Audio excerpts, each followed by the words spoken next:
Good evening. My name is Rebecca Jones. I also teach English in the Land Department, and I want to give some background information about Ethelbert Miller. He's a literary activist. He's the board chairperson of the Institute for Policy Studies. He's a board member of the Writers Center and editor of Poet Lore magazine since 1974.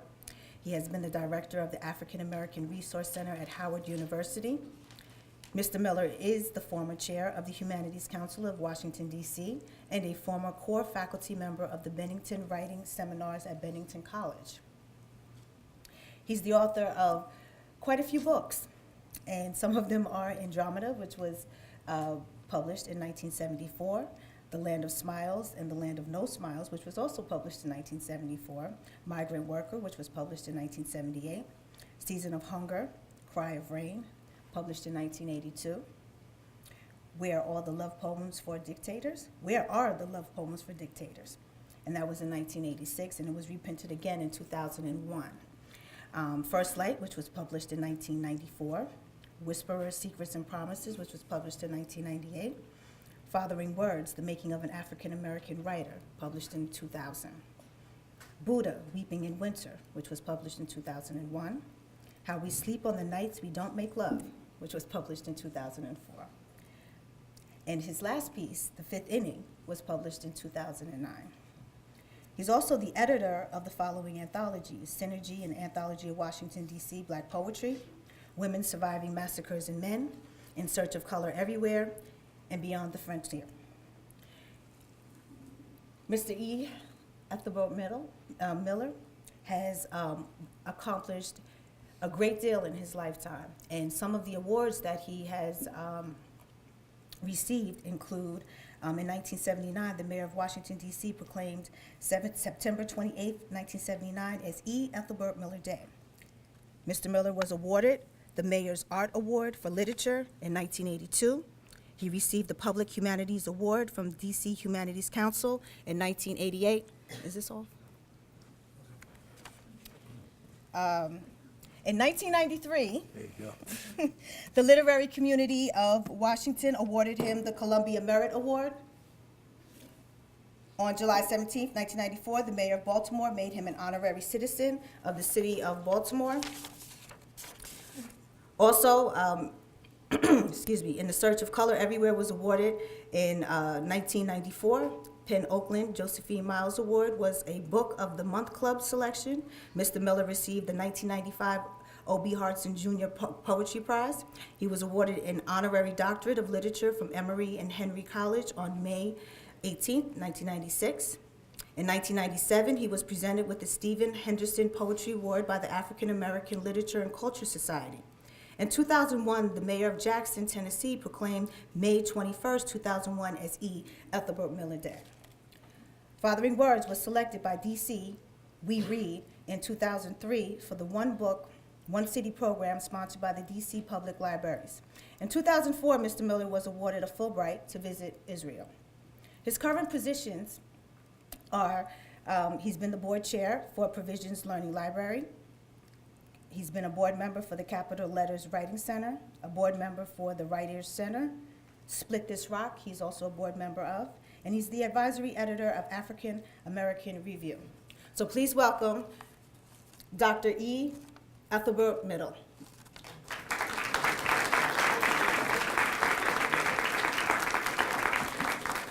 That wasn't painful. Thank you. I want to begin with talking about something that I love, and so I want to start talking about baseball. Start talking about the fifth inning, and read just a couple of pages from that, and talk a little bit more about baseball later on.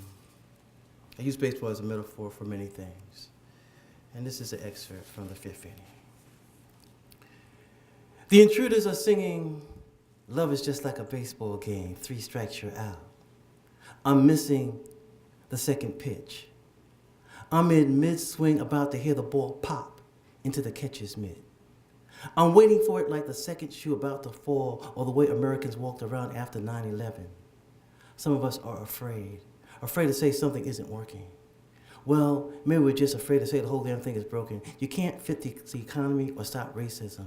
You can't love another human being without failing. Everything comes down to balls and strikes.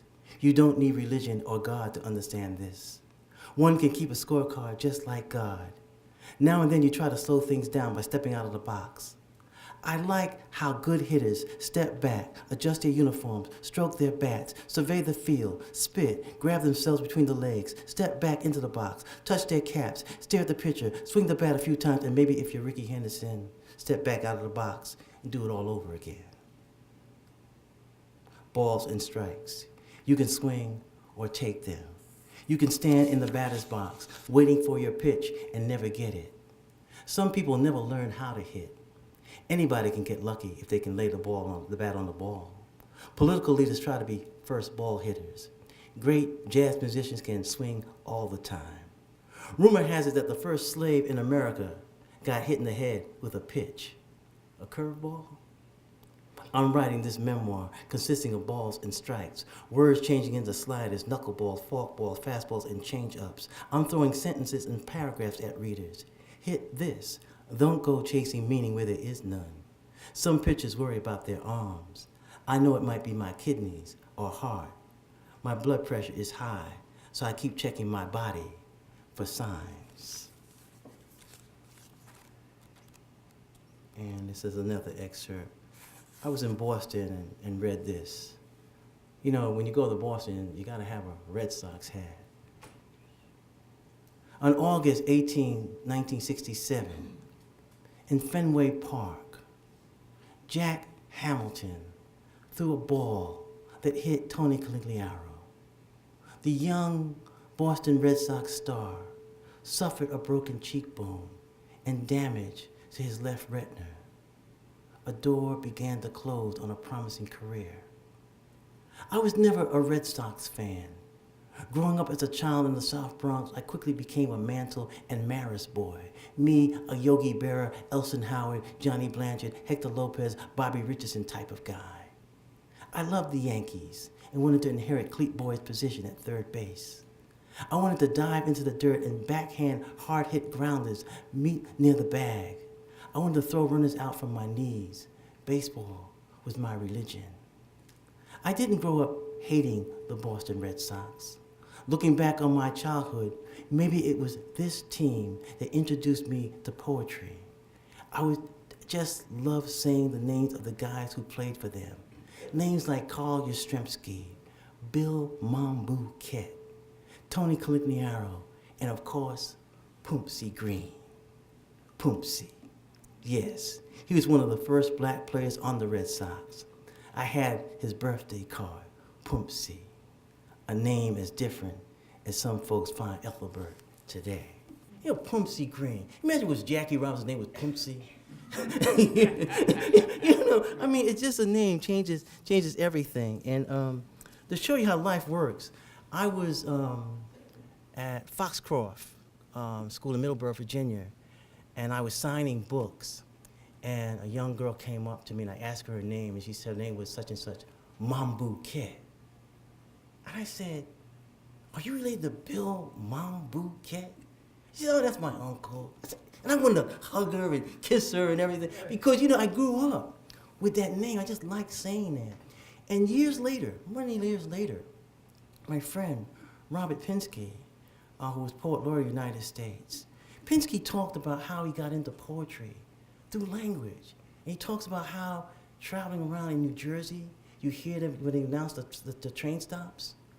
Hoboken, Teaneck, you know, just those names. And that's how I got into like language at an early age in terms of through baseball, just through the players.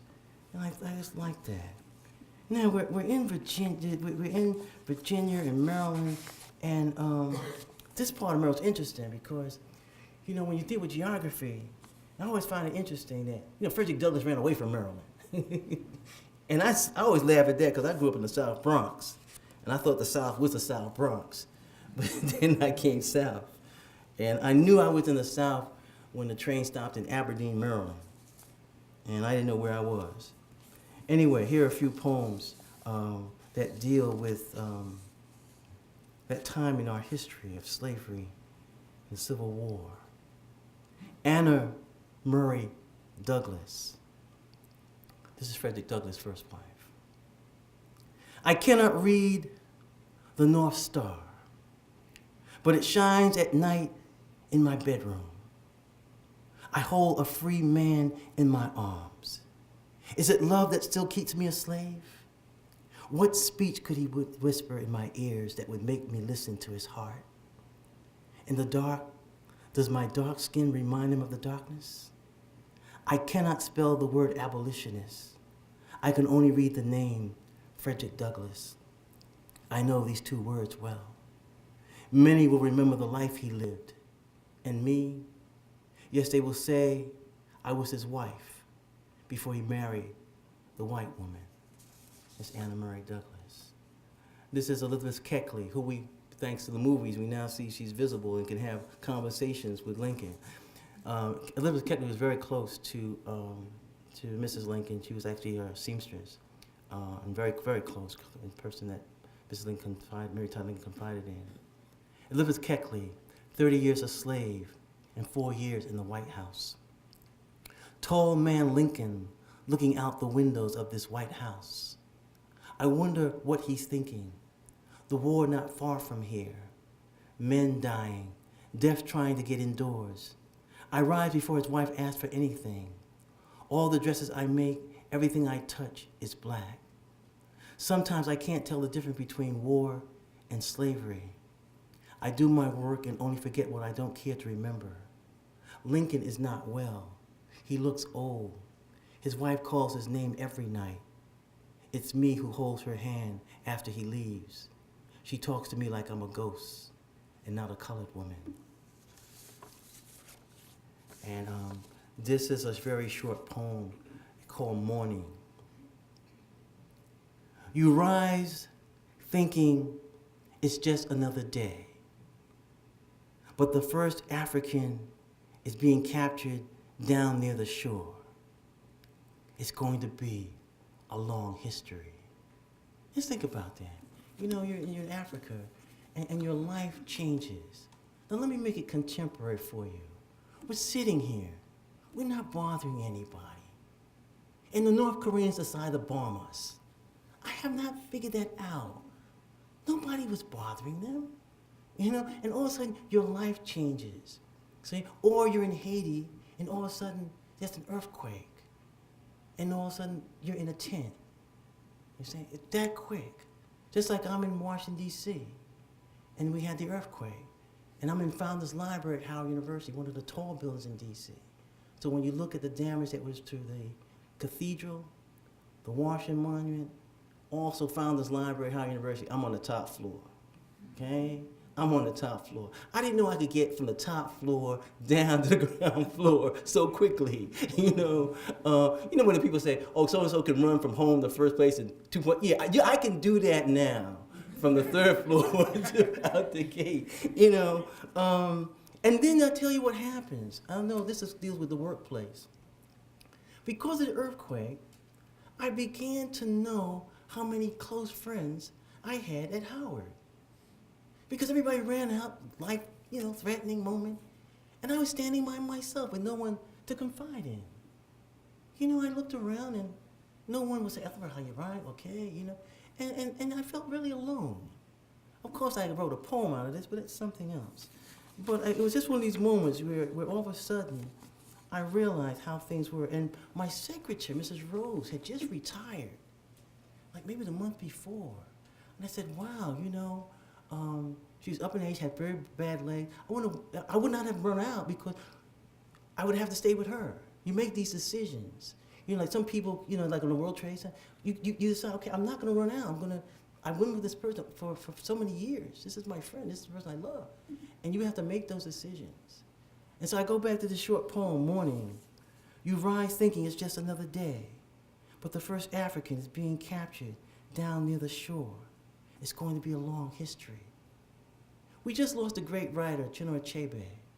A key book is Things Fall Apart. In that book, the elders say something that Achebe writes about. It's something to remember this evening. One of the elders says, all the stories are true. And what was that about? Some of the Africans had heard that there were white people. Oh, white people, who would be white? Nobody could be, you must be making that up. That's only the village, that must be in St. Mary's. And what happens, finally there were white people. And some people say, see, if you had believed the stories, you would realize, say, but you didn't, you thought the story was not true. So the elders would say, all the stories are true. And that's something in terms of elders passing on this wisdom to the young. Now, I watch a lot of news, and I'm affected, if you ask me like how I write, I'm affected by the news. One thing that really upsets me is that many times when I look at pictures, doesn't matter where they're coming out of the world, people are always throwing rocks and stone or angry and things of that sort. And I tell people, I've been very active over my life, protests and stuff like that. But I never was in front of the White House saying things like, kill Bush. I might disagree with the guy, but I'm not killing somebody, get Reagan. Leave Jimmy Carter alone. I never got into that type of, anger. But I look at the news and I see these images of people with such anger. And I said, wow, especially in terms of men, crowds of men, which reminds me of something like Lord of the Flies or something like that, or a bad movie like Clockwork Orange. But what happens, you see these men who are out there angry and stuff, and my question comes, who do they go home to? Who wants to make love to them? You see, and my friend Errol Dorfman has a book, a novel, in which the babies are in the womb. Babies in the womb, right? That's just your cue. Babies are in the womb. What happens, the babies are in the womb, and because the world is so messed up, the babies decide to call a general strike. We're not coming out until you all get it together. The baby strike. So anyway, I'm looking at the news. I see all these people who are angry, and I write this poem, What Do They Do? What do torturers do when they return home? Do they make love to their wives and play with their kids? What hobbies do they have? Do they wash the car and take out the trash? Do they change their underwear? What do torturers see when they look in the refrigerator? When shopping, do they go to the front of the line? Do they get discounts on meat? Do torturers remember their anniversaries? Do they place candles on birthday cakes and blow them out? When torturers go to church, who do they pray to? When they get caught in traffic jams, do they curse the cars in front of them? Do they worry when they get dirt and blood under their fingernails? What type of deodorant do they use? When torturers leave a room, do they turn out the lights? Are they superstitious?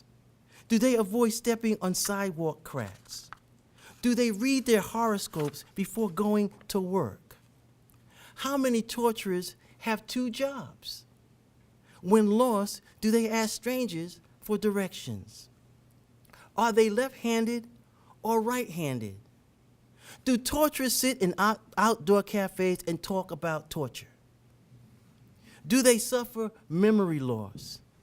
Do they call in sick and say they can't report for work? How safe is a torturer's workplace?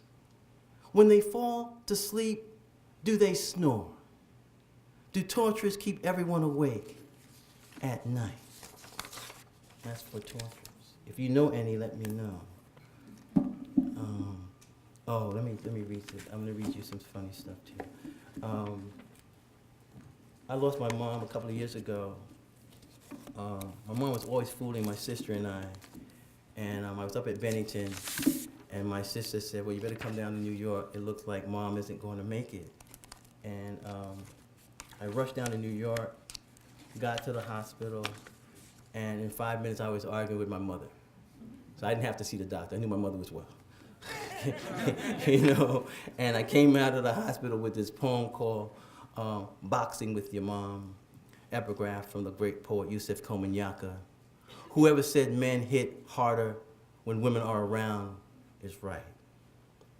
You push the door open, not knowing what to expect.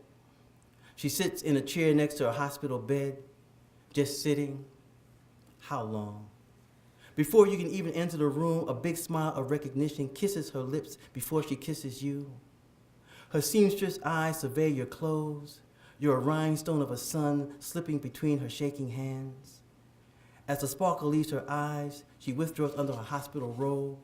So small she looks, so small she is. You want to leave, but you just came. It's just you and her. You're overmatched. Her moods change so quickly you can't avoid her jabs. There's bitterness in each blow. She has you against the wall. You're fighting with her again. This is sick, you tell yourself. You want to leave, but the bell never rings. You're trying to love her too much. You're losing another round.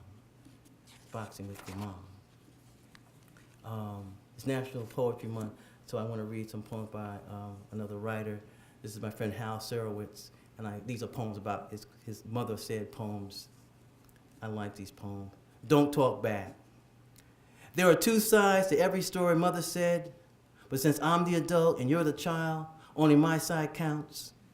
Yours will count too one of these days, but right now your job is to listen, so when it's your turn to be a parent and your child tries to interrupt you while you're speaking, you'll know what to say. Not talking to me again. Beauty's only skin deep, father said, but don't tell your mother I told you that, or she'll think I'm saying that she's ugly. But I didn't marry her just for her looks. I married her because I thought she was kind. I happen to be wrong tonight, but that doesn't mean I won't be right tomorrow. Spying instructions. Go downstairs to the den, mother said, and tell me what your sister and her boyfriend are doing. If they're necking, I want to know. And if they're not kissing, I need to know what they're fighting about. If you get caught, don't tell her that I told you to do it.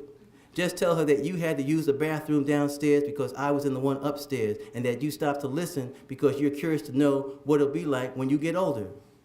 The worst thing that can happen is that she'll punch you.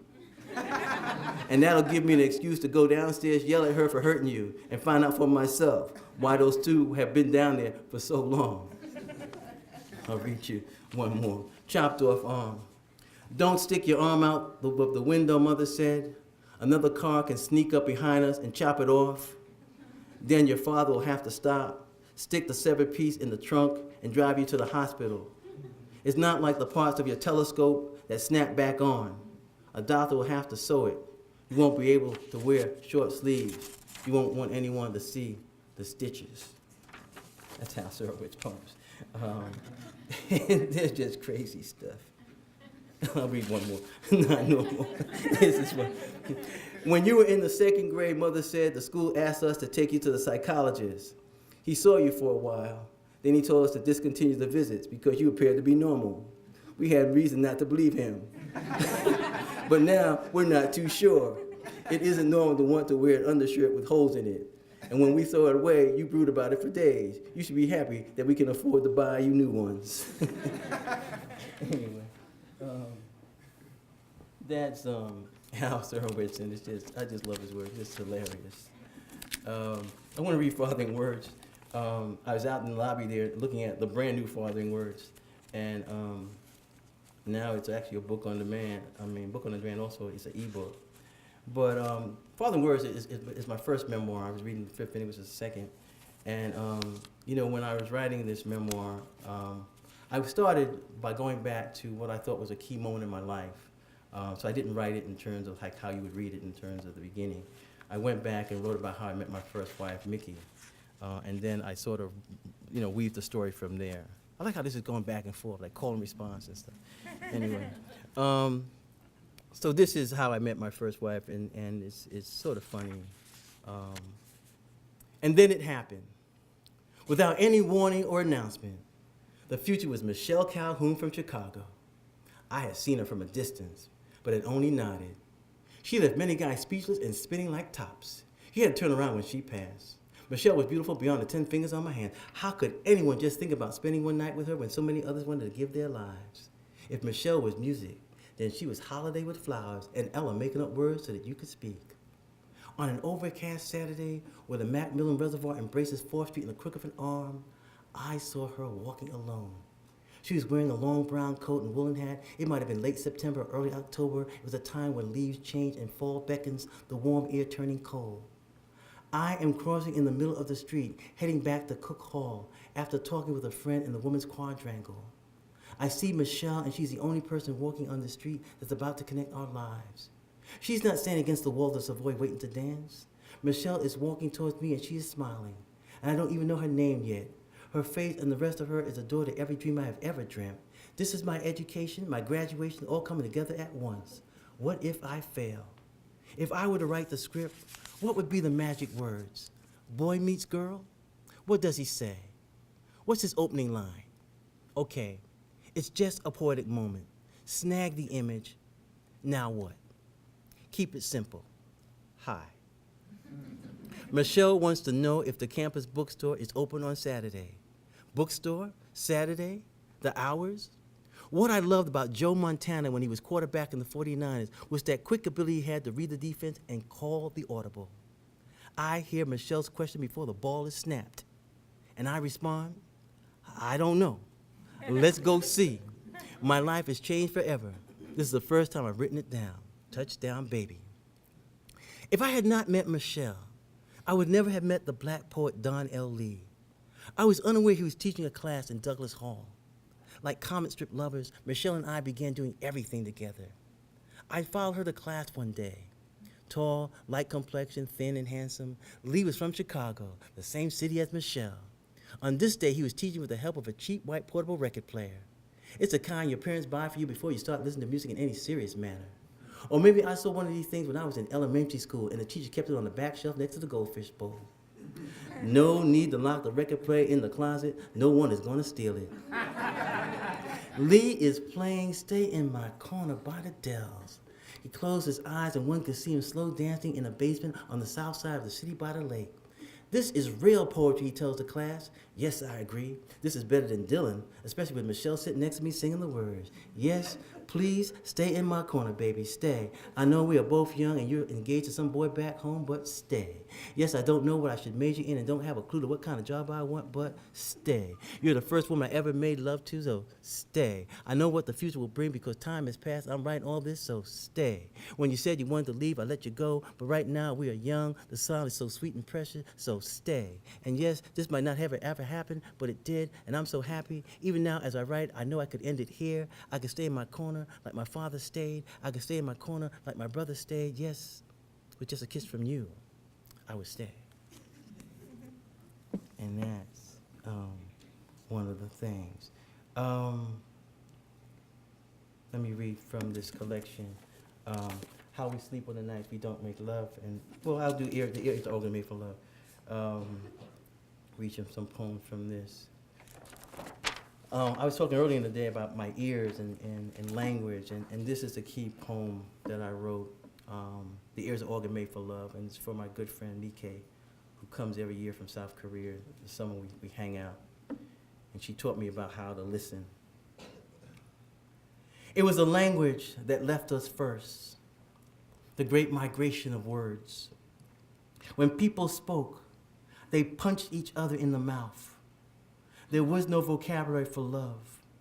Women became masculine and could no longer give birth to warmth or a simple caress with their lips. Tongues were overweight from profanity and the taste of nastiness. It settled over cities like fog, smothering everything in sight. My ears begged for camouflage and a chance to go to war. Everywhere was the decay of how we sound. Someone said it reminded them of the time Sonny Rollins disappeared. People spread stories of how the ear would never be the same or forgive. It was the end of civilization, and nowhere could one hear the first notes of a love supreme. It was as if John Coltrane had never been born. Another poem. So this is what the living do. When did we begin to wear sneakers to funerals or sports jerseys and caps? When did things begin to die?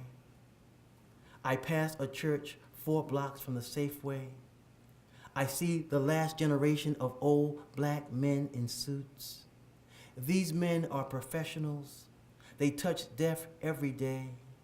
They carry the coffin and drive the hearse. They arrange the flowers that offer comfort.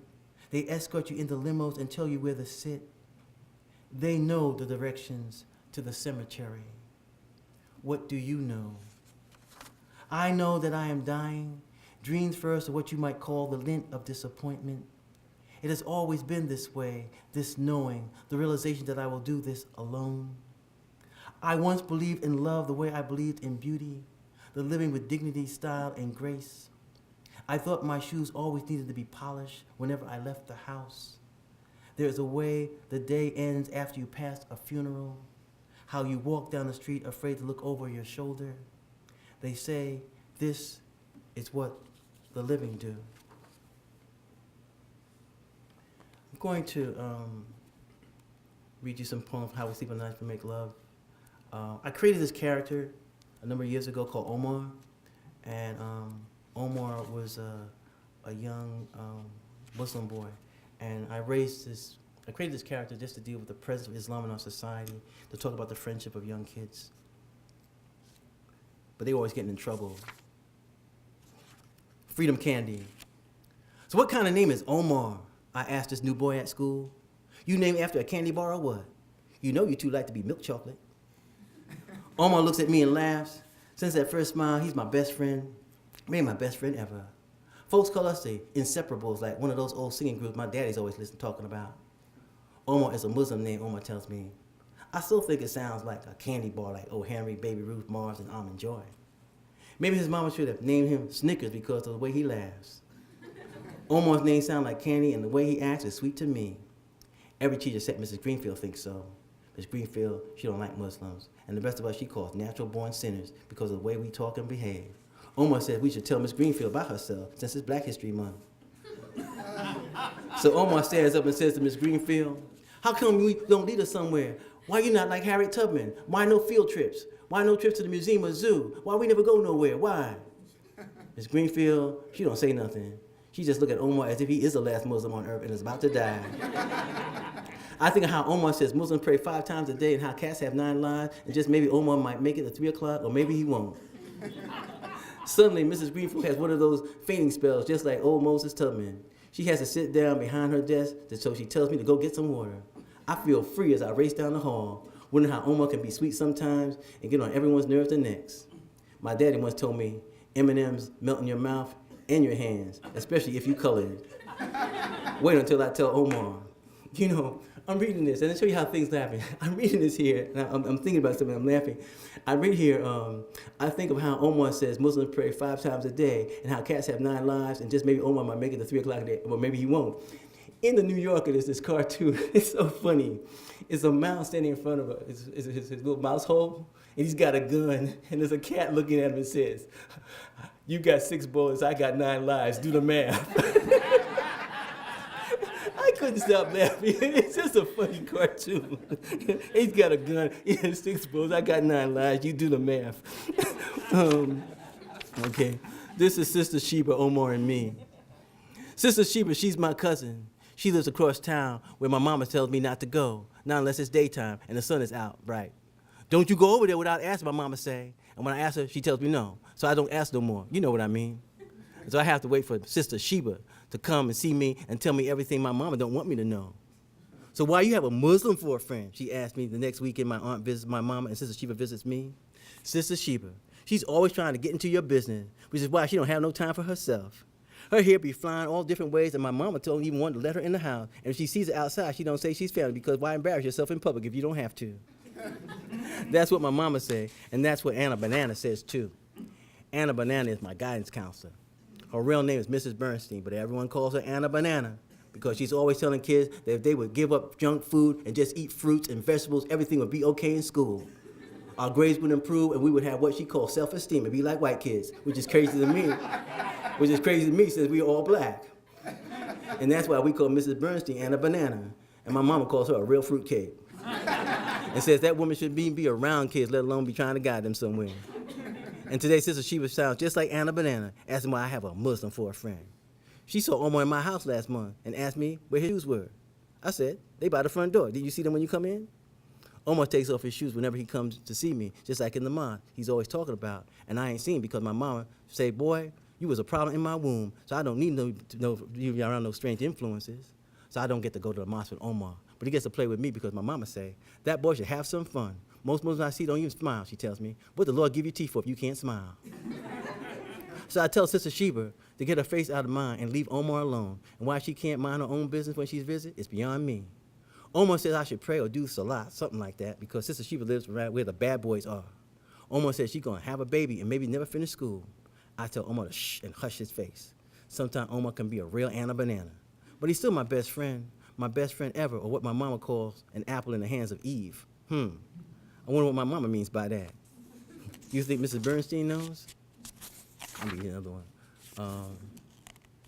I haven't read this in a long time. Omar and the baby Yona. Oh, okay. Omar and the baby Yona. Folks call Omar's mom Mama Clara, so she's Mama Clara to me. I like to peek my head into the kitchen whenever I visit Omar's house. Mama Clara knows so much, she tells me things that make my school books drop open and listen. I can't remember everything she says because she talks fast and slow at the same time. It reminds me of the school light we have that's always yellow and not red or green or red. Only thing you can do is stand there and listen to Mama Clara. If it's Saturday, you be standing there for a long time. Light be stuck on yellow, you be a fool to think it's green. When you small, you better grow ears so the rest of you can grow.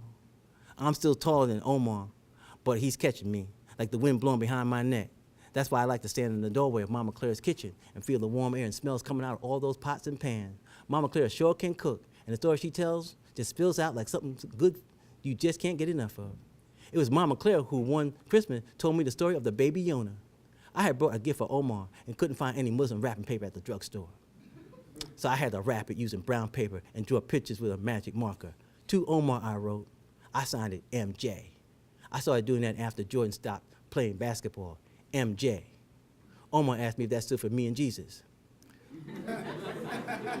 I said maybe Michael Jordan was God, and Omar knows nothing about basketball or Jesus. Omar don't even have a TV in his house, but maybe he don't need one with all those stories Mama Clara tells. Mama Clara be all the channel. She be BET and CNN. Mama Clara be NASA and know how to fill the space in your head. You ever heard the story of the baby Yona, she said, when she caught me peeking at the pie she was making? Omar was in his room saying his prayers or whatever he has to do all the time.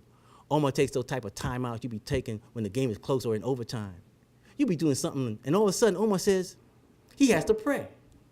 And so it be timeout from whatever we doing. You ever see MJ take a timeout, I asked Omar? No, he don't ever see a game. MJ don't take no timeout. He has all the time in the world. It be 1 second left or a second of a second, and MJ still beat you. Why call timeout and let time mess up your game? Only reason MJ retired was because he didn't want time to mess up his game. Everybody knows that, don't they? Mama Clara don't call no timeout either. She just be telling you something and you know it's time to listen. So that's how I learned the story about the baby Yona. Folks think it's something kind of African tale or something that bald-headed guy in California made up. Maybe it is African. Omar's dad said the baby Yona tale sounded like something Toni Morrison would write. I don't know who she is, but I keep my eye out. Omar's dad said she wrote a book called Paradise. And I asked him, why she do that? Don't she have a Bible? I could go on, I got a whole bunch to read, but those are just Omar poems that I write very fast, but I tell you, there's some key things in the poems because I'm dealing with various stereotypes. In one of the poems, it's very important to realize that Mrs. Greenfield is not Jewish. She's African American. I try to have some tension in terms of issues of class. So all these things are playing around in the poem. I try to make them instructional in terms of using humor as a device. The poems change as things change. And maybe I should read you this one just to show you what happened after 9/11, where I sort of took some of the humor out of the Omar poems and made them a little more serious. So this is a poem that I wrote actually on October 12th, 11, in Nashville, Tennessee, actually, looking for Omar. So you can see how the poems change. I'm in the school bathroom washing my hands without soap, but I'm still washing my hands. I turn the water off and look for a paper towel, but paper towels have been gone since the first day of school, and it's June now. I start to leave the bathroom with my wet hands, but then the big boys come in talking loud and cussing like they rap stars and don't have new sneakers. I hear the one named Pinto talking about how someone should get Omar after school since he's the only Muslim they know. Pinto talks with an accent like he's new in the neighborhood too. I don't have to ask him what he's talking about, since everybody's talking about the towers and how they ain't there no more. My mom said it's like a woman losing both breasts to cancer. And my daddy was talking at the dinner table about how senseless violence is. And Mrs. Gardner next door lost 2 boys to drive-bys. Bullets flying into both boys' heads, making them crumble too. Everybody around here is filled with fear and craziness. And now Pinto and the big boys thinking about doing something bad. I stare at my wet hands dripping water on my shoes and wonder if I should run and tell Omar or just run. I feel like I'm trapped in the middle of one of those Bible stories, but it ain't Sunday. I hear my mama's voice saying, boy, always remember to wash your hands, but always remember you can't wash your hands from everything. And that's, you see how the poem sort of changed. Let me see.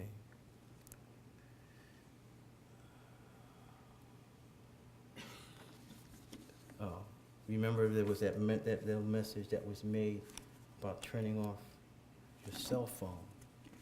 And you might ask yourself, what did we do before there were cell phones?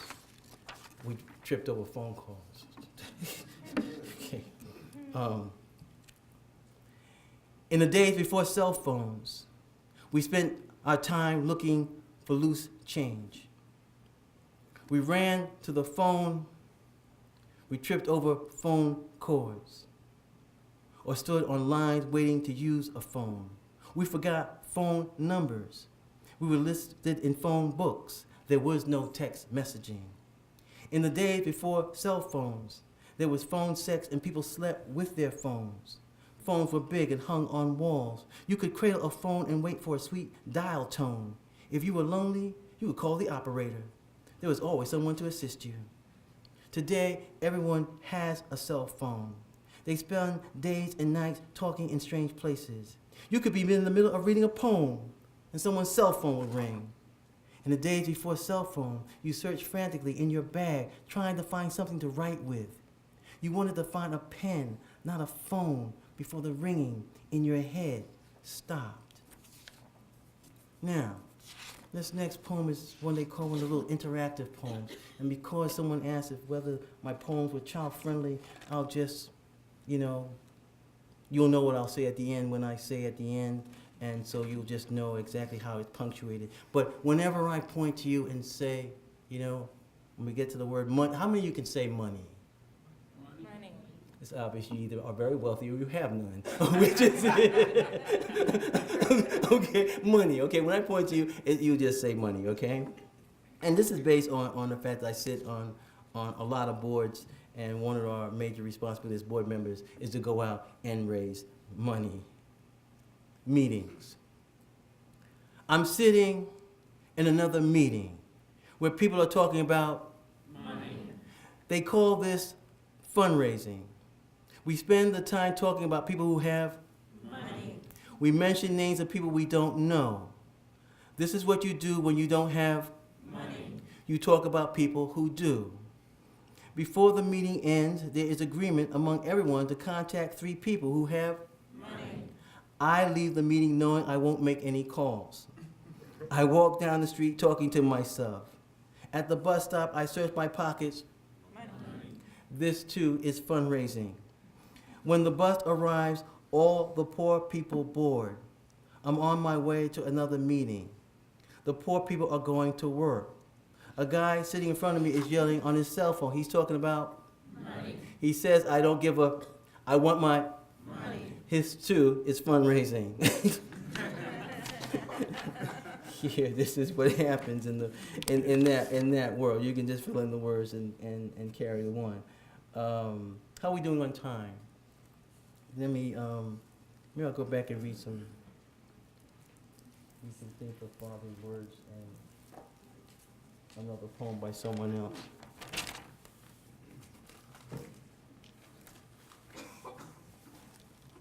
This is what we call performance poetry. But that's not. I was looking at going back and looking at my work, and looking at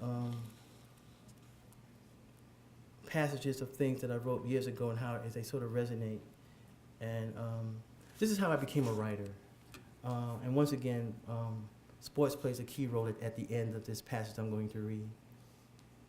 Months after our first meeting, Bob Stokes stopped Michelle and me across the street from Crampton Auditorium and asked if I was still writing poetry. Around this time, the Mets won the World Series and other unnatural occurrences would take place. The Black Panthers would be growling across America at the FBI, and Stokely Carmichael was just about ready to take Black power to that next level of Pan-Africanism. It didn't matter if I was writing. What difference would it make in this crazy world? Michelle was fast becoming the center of my world, and perhaps Bob saw this. Maybe he could see how this woman's short afro, beautiful eyes, body, laughter, walk had conquered me.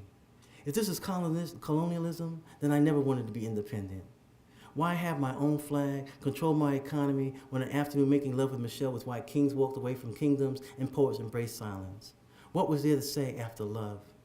But I told Bob I was still writing, and he told me to pull out a piece of paper and write down the following names: Sonia Sanchez, Marion Brown, Askia Muhammad Touré, Ebon, Carolyn Rogers, at All Souls Church.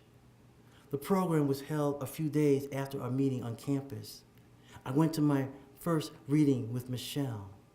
I arrived early and was very nervous. Bob selected me to be the first reader. Several hundred people were in the church. I dug in behind the podium like a young Jackie Robinson. I knew there were many young writers better than me. The city was the home of Gaston Neal and Adesanya Alakoye. But I was Jackie from Howard, a good, clean kid from the South Bronx. My brother had been a monk. My father worked in the post office, my mother in the garment industry, and my sister was a nurse. I leaned into the mic, gripping my first poem, a short piece about Negroes being afraid of the revolution. The words left my mouth and were smacked across the room with applause. Wow, a single in my first at-bat. The evening was young, and I was young. I stepped off base after the first poem and thought about stealing second and perhaps making writing my career. Now, that's me writing and fathering words. Now, here's a poem by Charles Bukowski called The Loser.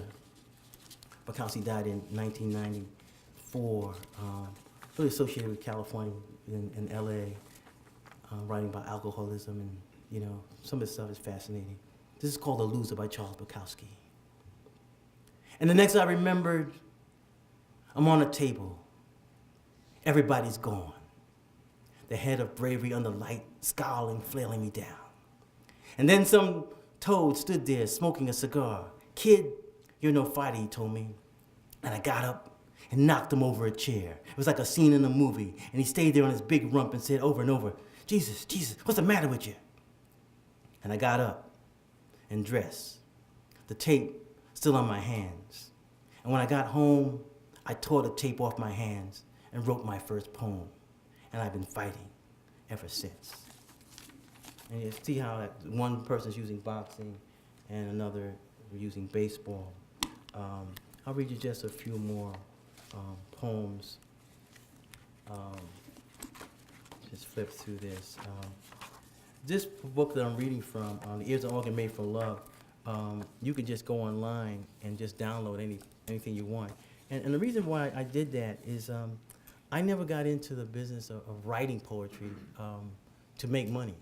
I pretty much got into sharing ideas and things of that sort. And so using the technology, I just said, okay, I'll make many of these poems available. Some of them are already out there in magazines that just pulled into this collection. But it's one way of just, making your work, widely available. And I think poetry is about sharing and bringing people closer together. And so any of the poems that I've read, some of them out as manuscript, you can access yourself. This is called Excerpts from the Lost Diary of the Black Houdini for my mother after she died.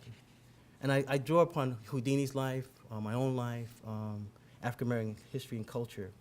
And this poem is in 16 short section couplets. 1, what if I told you slavery was nothing but a magic trick gone wrong? Would you believe me? 2, it was during segregation that I decided to hang myself upside down, my feet pointing north and upwards, my head still in the south. 3, There is no prison I cannot escape from. I've known blackness. 4. When I was a young boy, I was a runaway. I disappeared from the plantation and then history. 5. What is the difference between escape and erasure? How many times have I changed my name? 6. The color line makes us all acrobats. I learned to pass white folks without a net. 7. The crowd applauds after each performance. When they look into their mirrors, they see me. 8. I taught Marcus Garvey the hat trick. Everyone loves a parade. 9. King tells me his dream. I consult my dream book and find a page missing. 10. My father takes me to Coney Island. He tells me all of America is an amusement park. Learn to laugh or die. 11. Fame made me a race leader. I get paid for describing misery, not magic. 12. White teeth and a big smile. I hide the key under my tongue. 13. Let me tell you about metamorphosis. It will explain why I'm there and not here. 14. Love is a pair of handcuffs. Do I want to escape? Can I? 15. My mother died yesterday afternoon. All my life, I've been trying to reach her. 16. I hold my breath and keep counting. How long can I survive without underwater without love? And I end with 2 poems.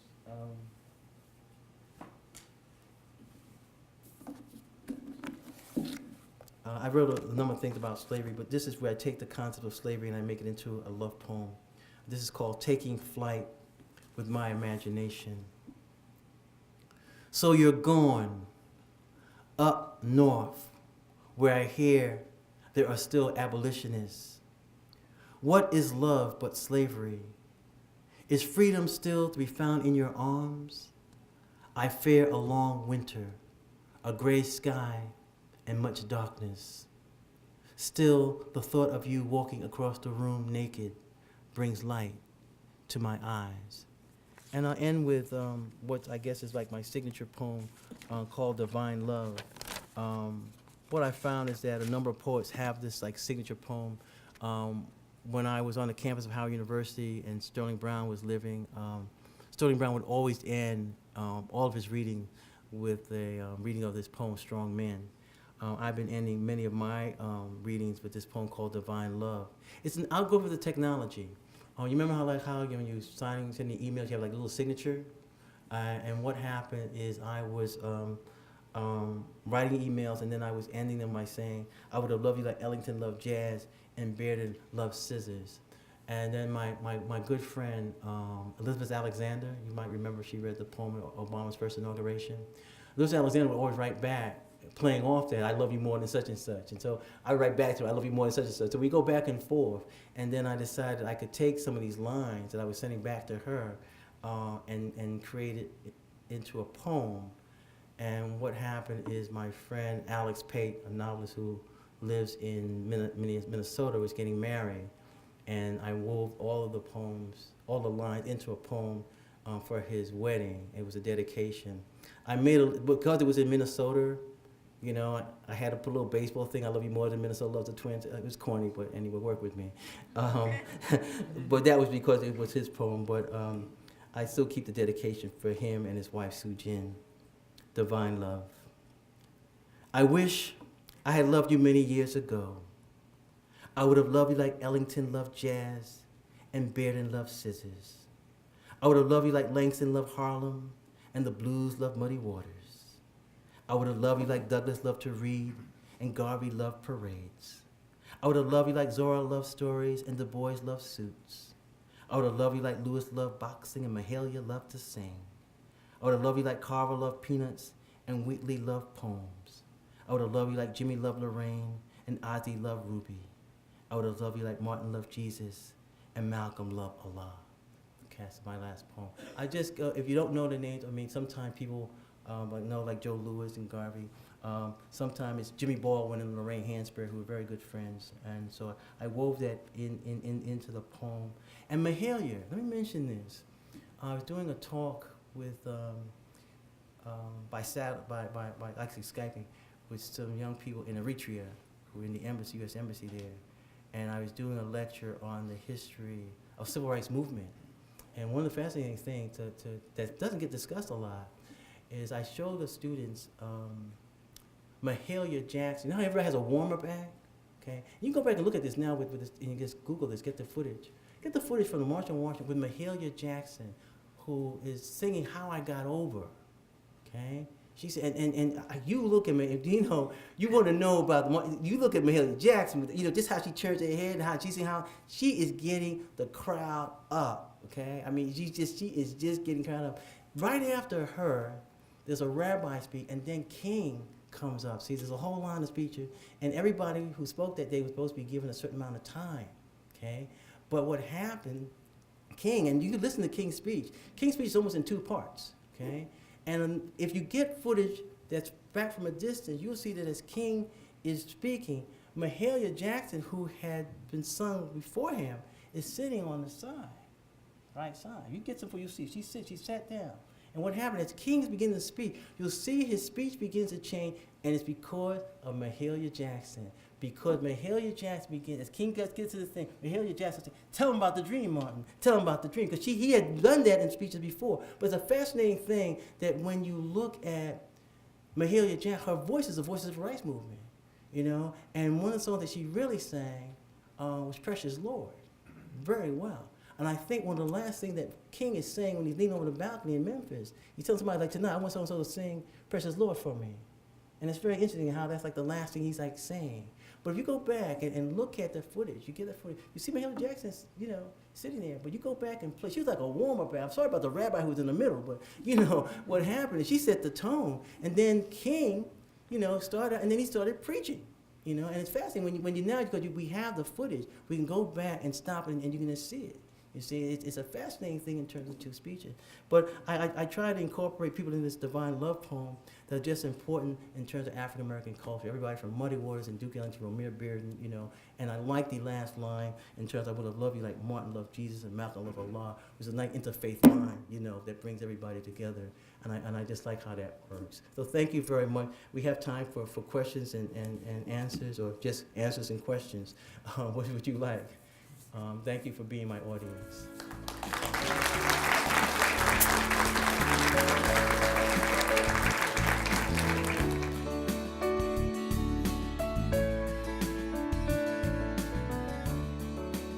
What I'm very happy about is that's a term that I guess people now associate with me, and I sort of came up with it. There are a couple of other people, friends of mine, who call themselves literary activists. One is my friend Sarah Browning. Another is my friend Natalie Handel. But then there's a friend of mine, Patrick Oliver, who he has a book entitled Being a Literary Activist. And what happens, his is a little different because he was doing, in his community, work in terms around literacy, okay? So he was doing literacy. That's not what I do, even though I work with literacy organizations. By me being a literary activist, the first thing is that I sort of deal with the 3 P. I have to publish myself. I have to have a literary career. So that is very important for establish my own identity and integrity. But then the 2 key things which I focus a lot on is promotion of other writers. And people know that I've been doing that on my entire career. You know, one time I had the major literary series, always promoting writers. One thing I do sometime, because I have access to the media, is sometime what I'll do, I'll mention like several writers' names that I might be promoting. So for example, in the past, somebody say, oh, name some writers that you like. Oh, I say A. Van Jordan. So I push A. Van Jordan, I push Terrence Haynes, writers that I feel that if I'm traveling around the country, I'm promoting them. I've also a writer that when somebody contacts me, I make time if they need a book blurb or something like that, because I know that's important. Now I have a very popular blog, which I've been writing my blog since 2004. Many people see me as a clearinghouse. So people send me stuff to say, Ethelbert, can you at least say something about my work in your blog and promoting things like that? And I do that. I feel the promotion is key. And especially because I have access to the media, I just try to use it. But the key part is preservation, okay? I'm very big in terms of writers saving their correspondence. I'm standing in front of you, and you can access my collection, that's at the Gelman Library, in terms of, I studied J. Edgar Hoover. And so I kept extensive files from the 1960s up to the present on almost every writer I met. And that collection is over at George Washington University. And I think it's going to be very, very valuable for scholars, okay? University of Minnesota has another stack of very important letters, which is all my correspondence with the poet June Jordan and all my correspondence with Charles Johnson. So here as I'm preserving people's work. Recently, for example, Kathy Engels at NYU was teaching June Jordan's, she's teaching a course on June Jordan. And we just happened to be corresponding. She said, one of my students is teaching, is analyzing one of the poems today that June Jordan dedicated to you. I said, well, that's nice. Well, because what happens, you and I we're lovers, and everybody knows that literary history. But what happened, what people don't know, is that we wrote poems back and forth. So I said, well, that poem that the student is studying is a response to a poem that I wrote. Okay. Then I showed her also, I said, there are many June Jordan poems that I edited. Okay. Now, when you go and look at all the correspondence the University of Minnesota has, it's fascinating because now you can see why letters, preserving them, are so important. You can see that when you look at all the letters together, how a young writer at that time was having a career and raising a child by herself. Okay. We see her being successful. We see her changing consciousness. One of the most amazing things to look at. And to study. June has a poem about my rights, which I edited. It is a very moving poem because she was raped on Long Island, okay? When she came, right after that, she came and gave a talk at the African American Writers Conference, and she read that poem. The whole audience was shocked because she was very public about what had happened to her. But when you look at that poem, she takes a personal experience and she connects it to being very political and international. So she's saying, what happens when South Africa rapes again Angola? It took a whole nother level, okay? But what happens in terms when you come back to my letters, I have a letter where June talks about being raped. When you look at the dates, it's like, wait a minute, this happened on this date, and her life keeps going on. Like the letters, it's an amazing thing. You say, wait a minute, what is she? This happened, and then she kept going politically. I mean, it's something that when somebody is looking at how women deal with being victims, you can only get that from the letters, okay? There's other things that you can go back. This is why right now, the correspondence between writers, I'm trying to make sure it's not a lost genre. It's so important. There's things that you can find in letters that you can't find in people's memoirs, you can't find in their poems or their novel. The letters are very, very important, okay? And so that's one of the things I do as literary activist. The key thing, which is going to be discussed at the American Literature Association conference in Boston in May, is probably one of the things that people may associate me, if I die tomorrow. I created 2 years ago what's called my E-channel. And the E-channel is something that many literary scholars have never seen. I took Charles Johnson, who's one of the major American writers, okay, who lives in Seattle, author of Middle Passage and Dreamer, one of the leading Buddhists in the country. I interviewed Charles Johnson every single day for an entire year. No one has done this in terms of something that comprehensive, So anything you want to know about Martin Luther King, anything you want to know about philosophy, anything you want to know about Buddha, it's all there in terms of what I created, okay? No one has seen it. It's just phenomenal. I mean, I came up with almost like 500 questions over the course of the year. And those are the ones like he was going to answer, okay? I called it sort of like mapping the mind of Charles Johnson, okay? This is part of me being a literary activist, taking my time to go in and taking one writer and really documenting their whole life like that. If I can get the agreement from a person I would like to do this with also, would be my friend Doug Brinkley, who's a presidential historian. And I really want to follow him maybe like when Obama is leaving the White House, because I feel certain that Brinkley will probably be an advisor to the presidential library. I would just like to follow somebody during the year that they're doing something like that. So that's what I try. I try to document things. I try as a literary activist. I try to bring my love of baseball and sports into it. So I'm always looking at who's coming ahead. Like 2 years ago, it's very funny we had the AWP conference in DC, and I was in the lobby and I put my arm around Kevin Young, and I put my arm around Natasha Trethewey. And I looked at them and I said, I think one of you will be the next African American poet laureate. Yeah. I went with Kevin. Natasha won. But I'm looking at that as a literary activist, and if you begin to Google some of Kevin's articles about him, you'll see sometime in reference, somebody will ask, the reporter will talk about his work, they'll quote somebody, and I'm quoted, and I'm saying, I think Kevin, you might be a poet laureate. I'm putting that out there, you see. This happens also, I have access to NPR, which you can put, I might be answering a question, but I'm promoting and doing that. And I'm very conscious of what I'm doing, you see. The same way, I go out and I talk about the beloved community. I'm doing this internationally.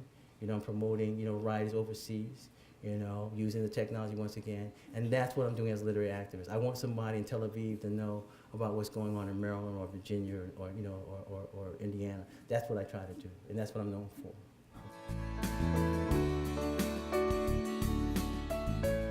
What happened is, Riddick Vazirani, Riddick Vazirani was one of my close friends. Getting back to literary preservation,